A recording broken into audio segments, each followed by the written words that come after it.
G'day, my name is Zach, or my trail name is Captain Hook, and today I'm going to be talking about the gear that I used for my 3,000 kilometre or 1,800 mile through hike of Te Araroa.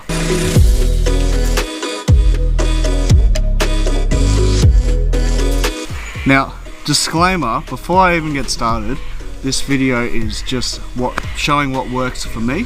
It obviously won't work for everyone, so before I even talk about my gear, I would firstly like to discuss ultralight philosophy and why I think that it is the most important role in going lightweight.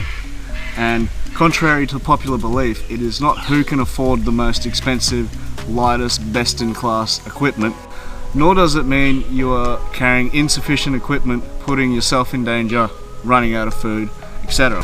So, to demonstrate a point, we will be comparing two hiker dudes and what their sleep setup is.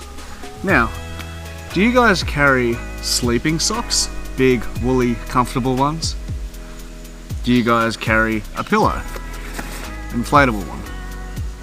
Do you carry thermals, long johns? Do you carry a sleeping shirt? Now, do you carry an inflatable mattress? Now, just by comparing these two dudes, you can see how much money has been saved by the guy that chooses not to take these luxuries versus the guy that has. Now, does this mean the guy on the left is putting himself in danger? No. Does it mean he is going to run out of food in the backcountry and depend on others? Absolutely not. This pack that I use, everything in it costs me $1,000 US. This just goes to show that you don't need to spend all the money in the world to get the lightest equipment. It's just making sacrifices, eliminating redundancies.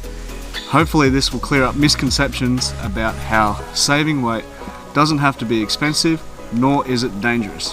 So now, let's finally discuss the gear that I used my through hike across New Zealand. We'll start off with the pack, and the pack here is a 24 litre pack that I made myself. I sewed it with my grandma and it was awesome. First pack I've ever made, cost me like $40 to make. Unreal. Lasted the whole trail, did the trick, and yeah, big stretchy outside pocket made out of a t-shirt, no hip belts, some shoulder strap pockets, and yeah, did the trick. I could squeeze about 4 days worth of food in here. 5 was a real struggle. But fortunately, the most I had to carry the entire trail was 5 days through the Richmond Ranges.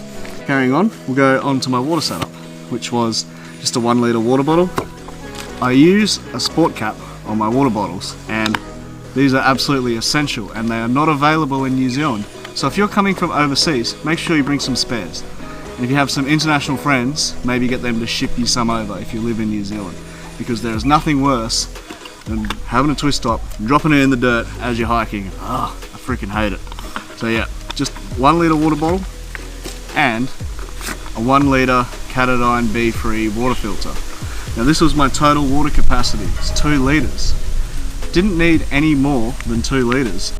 With the Katadyns, people say that they clog up quickly, they don't tend to last as long as soya squeeze, but my friend Eli taught me to clean these with hot tap water, not boiling water because that will melt it, but just hot tap water, shake it around, make a cocktail, and yeah, clears it out. This lasted the entire trail and it still doesn't have any flow issues, so that's great. Moving on, my trekking pole. I used 2 trekking poles for the North Island and 1 for the South. I went back down to 1 trekking pole because I wanted to focus on my gait and use my core, walk properly, instead of being so dependent on trekking poles. Now this is just a Black Diamond Ergo trail, which is like a cheap metal one, which means it will not snap in half like a carbon fiber one. New Zealand, these drive very deep into the mud, kind of like snow, and you lean on them and they will break. So having a bendy metal one is better because I can just bend it back. Telescopic because it's much more adjustability with my tarp pitch, and putting it in my pack, it only takes up this much room as opposed to this much with a folding one, and the tip doesn't puncture anything when you stash it. Now down here we have my toilet paper bag with some hand sanitizer. yep, it's essential, of course. We have my tent stakes. I would just carry 6 mini groundhogs. They were great. They're 10 grams each, cost 20 bucks. So never really broke. I think I broke them one in 2 thru hikes. So yep, they're grouse. Shoulder strap pockets. This one would have my phone. This one just has sunglasses and headphones. That's pretty much all I needed. And on the back panel here is my sleeping mat. It is a Nemo switchback, cut down to 6 panels. I also cut it narrow and rounded the edges. So I have made it 160 grams, and this cost, you know, about 70 bucks. So yep, it's not very comfortable and it's not for everyone, but it worked for me, and yeah, it never pops. So now, going inside the pack, it is a roll top, and on top of the pack lives my tarp. Now, this tarp is another thing that I made myself. It's made out of 1.1 sil poly. Pitches with 1 trekking pole, and it kind of has a pyramid shape, very similar to a Z-Pack's pocket tarp. And yeah, 180 grams, 6.3 ounces. Cost me $30 to make, and it worked an absolute treat. Moving on, you can see my pack liner is rolled down, and that is so my wet tarp or my wet rain jacket doesn't affect anything inside. There's 2 layers. The bottom part of my pack is in the dry bag, and the top part is anything wet, and I can separate them by using this Goss & McGear pack liner, which is great. So on top we have my little ditty bag, and inside here I would carry a 10,000 milliamp RAV power charger. I get 3 charges for my phone for that, which was enough for about 7 days worth of hiking. Just a Samsung power outlet and a cable. The cable that I used in New Zealand actually was a micro USB with a little USB-C cap on it, so I can charge my power bank and my phone with the same cable. Okay, my wallet, which is passport size. I am an Aussie, so I had to take my passport to New Zealand. My knife, actually this would usually live in my shoulder strap pocket, but yes, my knife is a tiny little Opinel number 4, and I picked this up in Wellington halfway through the hike, and the only reason I carry this knife is to cut up avocados, and it is just big enough. My toothbrush is a bamboo one that I'd cut in half, and it does have a little plastic cap, and I swear by these because it protects the bristles and makes the toothbrush last twice as long. My torch is a tiny little night core tip. It weighs 23 grams and it costs like 20 bucks. USB rechargeable, and it clips on to your hat like so. And it has 3 levels of brightness, 1 lumen, 35 and 350, and it lasts more than long enough. But I did only have to use this a handful of times because summer time in New Zealand the days are like 15 hours plus, so I was usually asleep before it got really dark. Toothpaste, and lastly first aid kit. Very tiny minimal first aid kit, typical ultralight first aid kit. If you look up on YouTube others, they will be pretty much the same. It's just a mixture of pills, leuco tape, maybe some antiseptic cream, thread and needle, that sort of stuff. So yeah, further down is my clothes bag. My clothes bag was just my mosquito head net. I didn't worry about getting anything wet because it was inside this dry bag. Here we have my fleece. It's a lightweight Kuyu Peloton 97, 140 grams or something, and I recommend every hiker in the world ever gets a lightweight fleece. It is an active layer, so you can wear it in the cold and still run up a hill. You do not overheat. It does not trap heat like a puffy or a rain jacket, so you can breathe, you don't sweat, and yeah, absolutely love this. I would sleep in it most nights also. Has a hoodie, love it. Recommend a lightweight fleece for everyone. Here's my beanie. It is just a Tasmanian Tiger fleece beanie. It's kind of a generic 100 weight beanie. Costs 20 bucks, weighs 27 grams. So yeah, super light beanie. Spare socks, Injinji toe socks. This is what I wore for my thru hike. Just little crew cut ones, and yep, did the trick. Had no blisters the entire trail. Next is my puffy jacket. It is a Montbell Thermowrap UL, no hood. It's a synthetic puffy jacket, weighs 240 grams. It is not very warm. I will be going with a different puffy for my next hike, but it worked for New Zealand because I hiked in peak summer and it was not very cold at all. So I rarely wore this. It was pretty much my pillow every night on the trail. Next is my wind pants. These are Patagonia Houdini wind pants, 110 grams. There are lighter wind pants on the market, but this is what I have. And I would just wear these for warmth or in town when I was doing my laundry, and yeah, they do the trick. Spare pair of underwear. I wear ex officios, 2 pairs, all I need. Here's my rain jacket. It is just a cheap $20 rain jacket. It weighs 180 grams or something. The thing with rain jackets is you will get wet no matter how big or thick or expensive they are. If you're not getting wet from the rain, you're getting wet from your own sweat, overheating. So I like to carry a lightweight rain jacket that doesn't trap as much warmth. So when I'm exerting myself hiking up a hill, I don't overheat and drown in sweat. So as long as it keeps the rain mostly off you, yeah, any sub 200 gram rain jacket does the trick absolutely fine, despite what others might say. And then lastly is my town shirt, just a random freaking Hawaiian shirt from the op shop. Yeah, this was like my clean dry shirt. I might wear that to bed if my hiking shirt was wet, and I would wear it in town when I was doing laundry, or just something clean so I can go sit at the restaurant with. Moving on is my food bag. This is the only DCF or Cuban fiber thing that I own, so there you go. I don't spend all my money on Cuban fiber to be lightweight. Inside I would have a bamboo spoon. I got this from some Japanese shop. And my favourite thing ever is a bamboo sushi mat.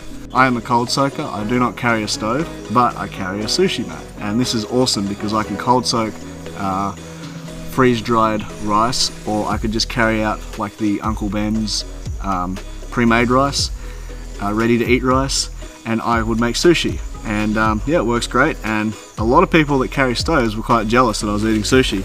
So there's a little tip for everyone. Make sushi on trail, it's awesome.